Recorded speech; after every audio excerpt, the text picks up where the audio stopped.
ఏదైనా ఉందా? ఇది కలిసి ఎక్కువ కాలం కలిసి నడిచే కాపురం అని అనుకోవాలి. అధికారంలోకి వస్తే ముగ్గురు కలిసి తిరుగుతారు. అధికారం రాలేదనుకోండి, నాకు తెలిసి 1-2 ఏళ్లలో డిస్టర్బెన్స్ వస్తాయి. అది ఇక చంద్రబాబు నాయుడు తగ్గి సర్దుకోవాలి అక్కడ వాళ్ళతో. డిమాండ్లు చేస్తే అట్ట కుదరదు. అది ఇదే ఇంకా చివరి కూటమి అవుతుందా ఎన్డీఏలో కలవడం? ఇంకా మళ్ళీ ఇంకో అవకాశం ఇస్తారు. ఇప్పటికే 2వ అవకాశం అనుకుంటే, ఇంకా ఉండదు. 2 అవకాశం అప్పటి నుంచి ఇంకా మళ్ళీ ఆ ఛాన్స్ ఉండదు.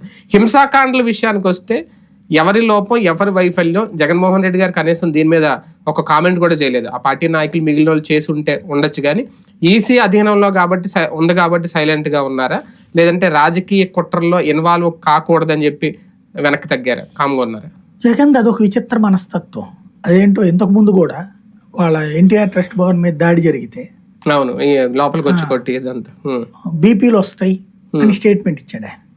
అవును అప్పుడు చంద్రబాబు ఇంటి మీద దాడి జరిగినప్పుడు ఆయన స్పందించలే, కింద వాళ్ళతో స్పందింపచేయడం.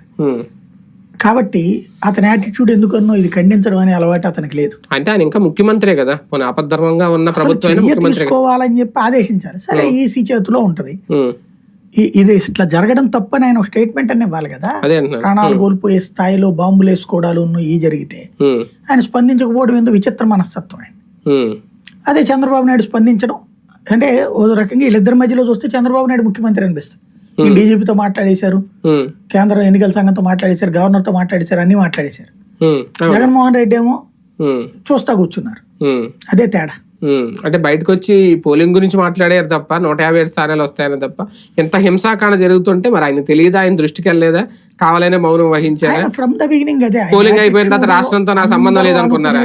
వాటి మీద ఆయన స్పందించడం, ఆయన స్పందించే వాటి అందరూ అనుకుంటారు లేదో తెలియదు. కారకులు ఎవరిని చేయాలి దీంట్లో?